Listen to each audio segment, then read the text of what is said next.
This morning we're here to work on a pool gate. Basically they were having problems with the pool gate not opening and shutting correctly. So we're here today to upgrade the hardware and get the gate back operating like it's supposed to.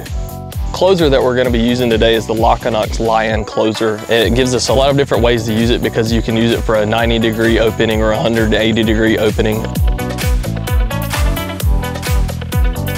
So this gate here, it's got a big hedge to the side of it, and we're gonna set it up in the 90-degree. It should work really good with this gate.